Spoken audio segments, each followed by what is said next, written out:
Hi there, David Cretin here for Cretin Classics, here to do another tribute video, unfortunately, for another fallen hero of ours. This is for Gary John Burke.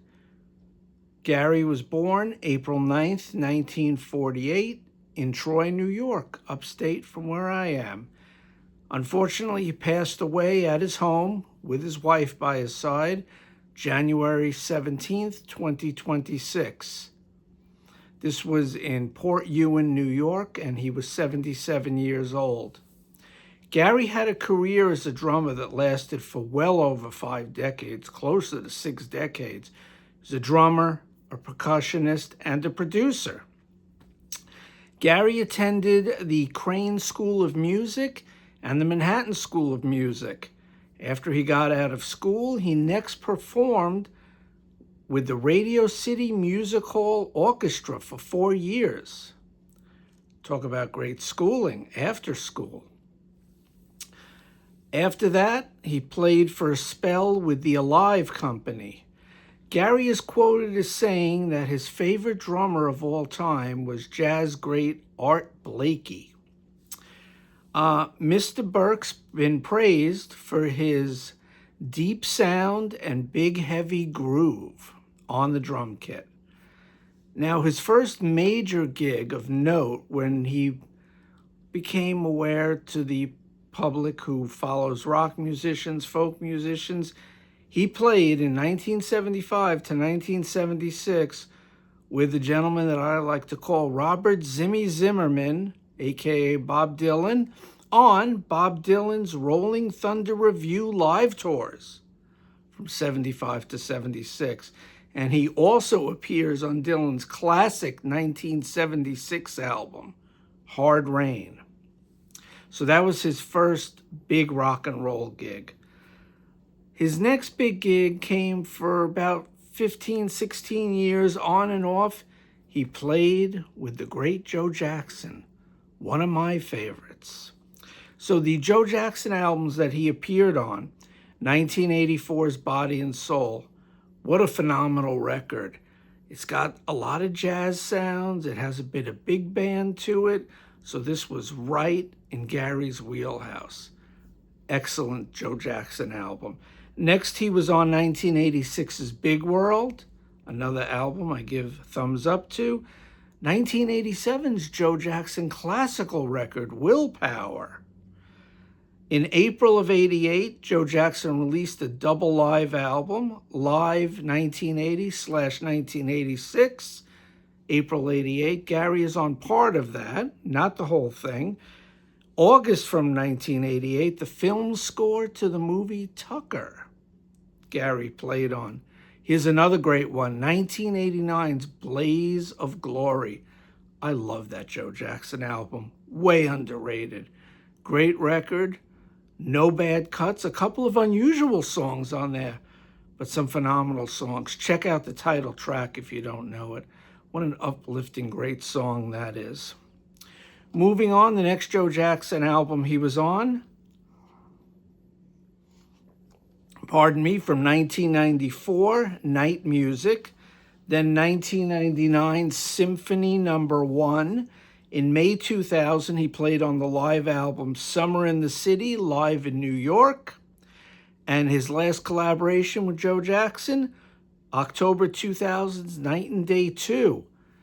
Some good stuff on there too, if you only know Night and Day from the early 80s, 1982 to be precise.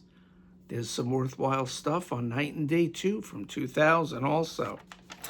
Now, over the years, Gary has played with a lot of different musicians, a lot of different genres, and I can't hit all of them because he's got a really big discography.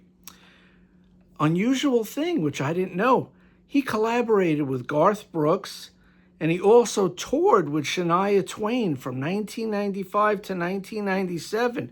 Now, you could see it. There is video proof of this. In 1996, he and Joe Jackson's bass player that Gary played a lot with, Graham Mabey, they played with Shania Twain on the Conan O'Brien show. And they're doing a very mellow acoustic number, and you could see Gary playing the drums with brushes. So it's like this mellow country, and he's playing with brushes. It's very cool. And then about the same time, he was on the Tonight Show with Jay Leno, and he played with Shania Twain. And that performance, he's playing with sticks. It's a more upbeat, peppier song. So you could definitely see Gary with Shania Twain. And this was when she was promoting, I think it's her second album. And when Shania was interviewed after the live performance, she said the record was 9 times platinum. So he's played with some big guns: Bob Dylan, Joe Jackson, Garth Brooks, Shania Twain. All of these are well-known people. They're all big sellers.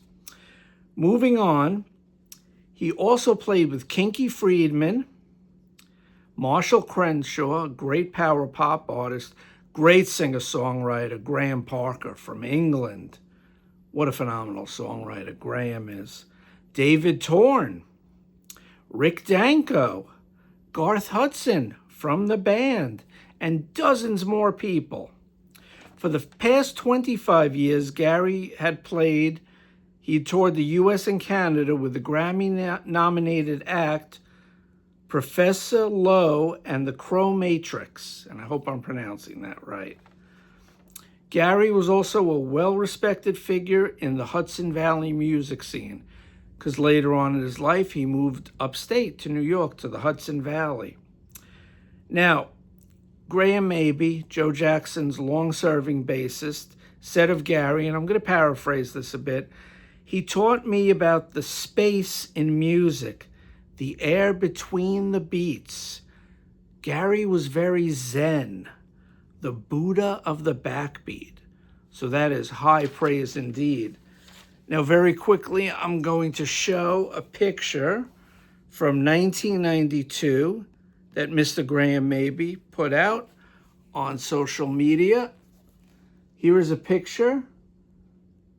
There he is, Gary Burke, the late great drummer. See, he's holding a cymbal in his hand.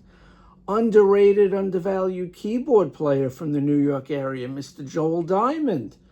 There's Graham Mabey himself, the ace on the bass. What a phenomenal player he is. And on guitar over there, Jamie Hoover. So this was Graham Parker's touring band in 1992. So I just wanted to show you a fast picture of Mr. Gary Burke. So I do want to say, rest in peace, Gary. Thank you for all the music you gave us. Great stuff over the past 50 plus years.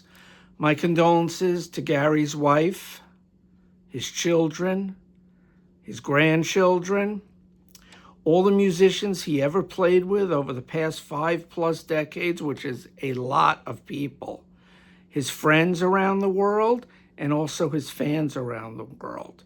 So rest in peace, Gary Burke. Thank you for the music. We'll always cherish it and have it to appreciate. And Gary has passed at 77 after a long illness, unfortunately, but we'll always have the music. Thank you, everyone, for watching. I appreciate it. I'm Davey Cretin for Cretin Classics. Take care and kiss and hug your loved ones. Thanks. Bye-bye.